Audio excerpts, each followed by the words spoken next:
sou Raíssa, estou chegando com mais um podcast do blog Softball Não. Nessa manhã de domingo nós temos agora 28 graus aqui em Natal, sensação térmica de 32 graus, aliás, 33 graus, nada fácil, né? Calor grande, estamos já muito forte no mês de outono, mas parece que a gente continua no verão, nada de outono por aqui. Bom, chegando hoje então com o tema de especulações, porque é só o que temos na mesa, muita especulação, né? A gente tem aí, por exemplo, aqui no caso do ABC, tem presidente novo, né? Falando sobre como deve ser a situação do ABC daqui para frente, de negociar jogadores e tudo, mas dada a fase atual da Covid-19, a gente realmente segue em especulação, porque ninguém sabe ao certo quando volta campeonato, se volta, qual campeonato que volta, se contrato de jogador ainda vai estar valendo ou não, se foi suspenso ou não o contrato. Eu já vi alguns clubes aí suspenderem os contratos dos atletas, né? Então só nos resta realmente lidar com essa onda de especulações que andam aí no futebol, e aqui não poderia ser diferente. Por exemplo, no América, até mensagem eu já recebi para saber se eu confirmava, olha bem, se eu tenho esse poder de confirmar essas coisas, se eu confirmava um pré-contrato do América com Flávio Boaventura, né? Olha, eu estou absolutamente por fora dessas negociações do América, né? Dessa parte do futebol. Estou realmente ali focada muito mais no trabalho com o Canidé, né? Para esse Recordar e Viver, que por sinal hoje tem como convidado, né, Flávio Boaventura, para mostrar lá aquela grande final da voadora, né? Do centenário, hoje às 11 horas na TV Mecão. Então a gente está muito mais voltado para essas coisas da TV Mecão do que mesmo vendo, pelo menos eu, né? Eu não sei o resto do clube, mas eu pelo menos estou muito mais voltada para isso.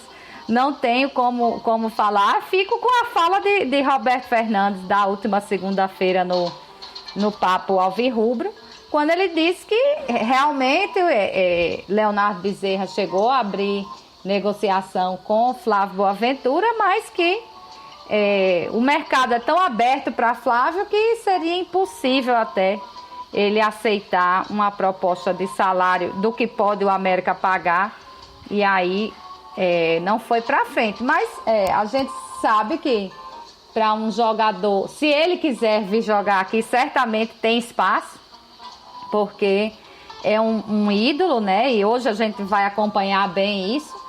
E o próprio presidente já disse, claro, que para ídolo sempre tem espaço, para o executivo de futebol também, Fabiano já falou a respeito disso, mas pelo menos de concreto até agora, e que eu saiba, lembrando que eu não sou a pessoa mais bem informada do mundo nesse aspecto, faço até questão de não ser, né? Mas pelo menos que eu saiba, não tem nada não.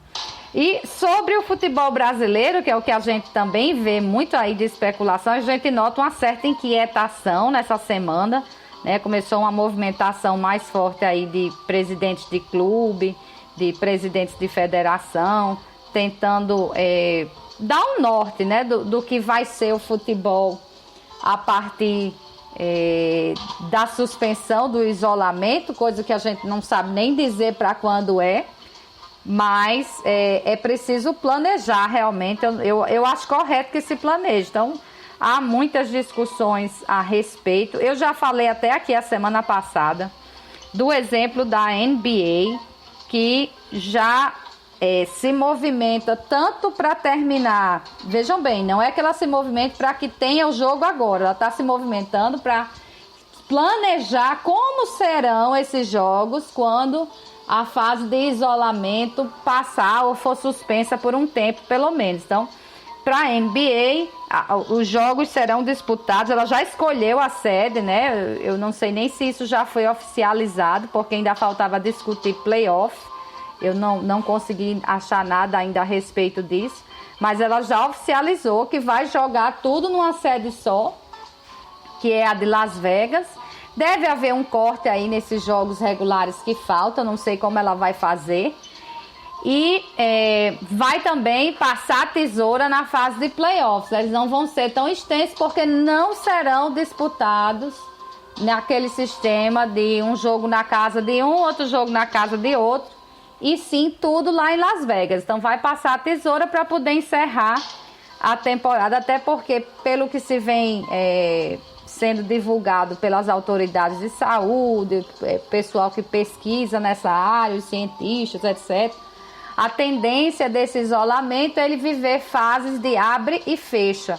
Então, você tem a fase de abertura, é melhor aproveitar aquilo ali logo, encerrar logo, porque ninguém sabe quando em seguida vem um novo fechamento. Então, para isso, a NBA já está se planejando. Aqui no Brasil, eu li nessa semana uma reportagem no UOL do colunista Flávio Rico, falando que já há uma proposta, que segundo ele, mas isso já foi negado, mas segundo ele, para o Brasileirão da Série A, pelo menos, né, a maioria já teria aprovado essa proposta, é uma proposta que está na mesa da CBF, e segundo esse colunista do UOL, então, só quem não teria aprovado ainda teria sido o Flamengo, porque a ideia seria já começar o campeonato em maio, coisa que eu acho que não vai ser, mas independente do prazo, vamos ver o formato, né? Todos os jogos seriam disputados em um único local, né? Um único estado. E aqui é que eu acho mais esquisito, porque a ideia é colocar todos os jogos em São Paulo. Vocês imaginem, São Paulo é o estado que está vivendo aí, junto com o Amazonas, a pior crise da Covid-19, e aí as mentes brilhantes imaginam que o ideal é colocar o campeonato para ser disputado sem público todo no estado mais atingido. Não consegui compreender. Isso aí é hora de você descentralizar. Procura uma cidade exatamente como foi feito na NBA. Será que não dá para se inspirar no que foi feito por lá? Procura uma cidade que tenha capacidade turística para receber tantas delegações ao mesmo tempo, né? E que tenha palco suficiente para ter os jogos, né? Ou pelo menos uma região aí aproximada disso. Puxando a sardinha para cá, por exemplo, Natal seria uma cidade que tem 2 estádios com capacidade, que tanto é o Frasqueirão como a Arena das Dunas. Com um certo esforço teria até a Arena América, mas aí não vamos falar nisso agora, porque teria que ter investimento e não sei se seria interessante a partir da CBF, mas que tem uma rede hoteleira que está para lá de ociosa e que tem sim capacidade de receber todas essas delegações. Mas isso é só um exemplo de um estado que não está tão atingido e que tem essa capacidade. Certamente temos outras opções no país que não São Paulo, né, por estar vivendo isso, e que não o Amazonas também, por estar vivendo esse problema mais grave. Mas aí, a proposta era para ser em São Paulo sem viagem aérea, né? Porque não temos uma malha aérea adequada, sem presença de público também, porque muito provavelmente a aglomeração durante muito tempo não vai poder. E já tinha até os estádios escolhidos, seria o Morumbi, o Allianz Parque, a Arena Corinthians, Vila Belmiro, Barueri, Brinco de Ouro e Bragança Paulista. Né, e os hotéis e centros de treinamento também seriam disponibilizados. Como eu disse, essa ideia da NBA seria aplicada aqui, só que no estado de São Paulo. Teria aquele mesmo modelo de exibição pela Globo nas quartas e domingo, pelo Sport TV, terças, quintas, sextas e sábados, e o pay-per-view todos os dias. Né? É uma proposta. Muita gente já começou a falar contra, como chegou a público. Não agradou muito que o futebol esteja pensando em voltar quando a gente não chegou nem no pico da epidemia ainda. Então, muita gente já se posicionando contra.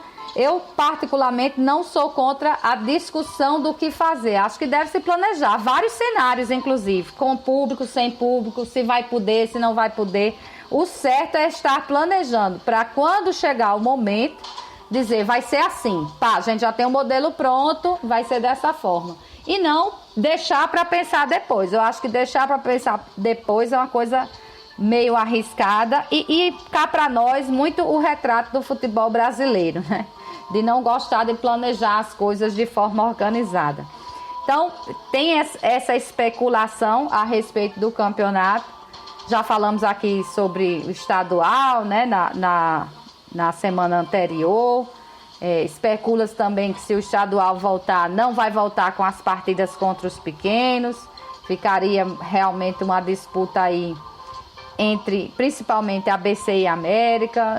Realmente a gente não tem muito subsídio para dizer como a coisa vai se dar, mas acompanhando aí a área de saúde, pelo menos, dá para dizer que não há ainda uma previsão. Talvez lá para julho é que a gente tenha alguma movimentação nesse sentido. Sei que há uma pressão para os clubes pelo menos voltarem a treinar, mas a gente tem que lembrar da responsabilidade. Não se pode ter aglomeração acima de 20 pessoas, pelo menos aqui no estado do Rio Grande do Norte. Não sei nem se esse número foi diminuído.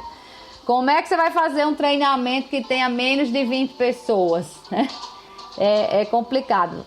Dá até para fazer um treinamento afastado, mas já saiu aí estudo dizendo que quando você corre, pratica uma atividade física, você lança partículas a não sei quantos metros, que a distância correta seria 20 metros. Como é que você vai botar 20 metros um atleta do outro, né? É complicado, não tem como. A gente está vivendo uma situação muito nova, que o mundo viveu há 100 anos, a gente vive agora, a nossa pandemia chegou agora, e a gente precisa aprender como passar por ela.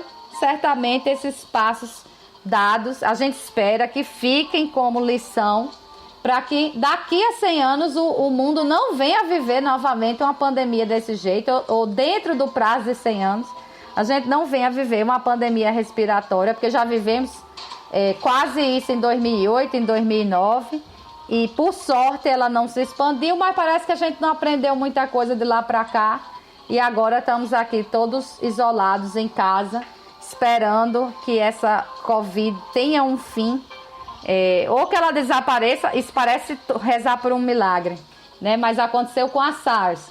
Rezar que ela desapareça, rezar que os cientistas achem essa vacina logo para, enfim, a gente poder sair, ou rezar para que, enfim, a gente mude de comportamento em relação ao isolamento, aprenda que tem que lavar as mãos, daquele formato que tanto já vimos na TV, com água e sabão. Se não tem água e sabão, usa álcool gel, né? O álcool 70%. Não devemos tocar o rosto. Esse é o grande ponto para a gente não se infectar, porque esse vírus ele é respiratório, ele entra pelos olhos, pelo nariz, pela boca, especialmente pelo nariz. Não espirrar sem cobrir nariz e boca com um lenço ou com o cotovelo, se não tiver à disposição, e manter aquele distanciamento que hoje o mais seguro é tido como 2 metros das pessoas. Então isso vai mudar muito o comportamento da gente. Se a gente conseguir internalizar essas regras, eu acho que a gente passa melhor por isso. E agora a nova de usar máscara, né? A gente deve usar máscara, sempre for sair de casa, coloca uma máscara aí caseira, já evita bastante problema. A gente tem que conter, né? Matar esse vírus. Se o vírus morre com água e sabão, se a gente lavar a mão, ele vai embora, e se ninguém transmitir mais, ninguém pegar mais, ele também vai embora. Então, vamos torcer para que as coisas caminhem assim, e vamos seguindo então na especulação de quando volta o futebol e como volta o futebol. Bom, minha gente, é isso, né? Não temos muita coisa. Fica aí o convite para mais tarde, para os americanos, né? Às 11 horas, nós vamos ter relembrando a